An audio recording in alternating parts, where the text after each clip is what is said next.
Download the code from codegive.com. Link in description.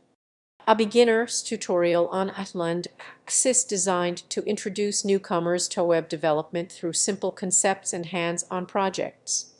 The tutorial typically starts with the fundamentals of HTML, explaining the structure of a web page, including elements like headings, paragraphs, links, and images. Following that, it delves into showcasing how to style HTML elements by adjusting colors, fonts, layouts, and spacing to create visually appealing designs.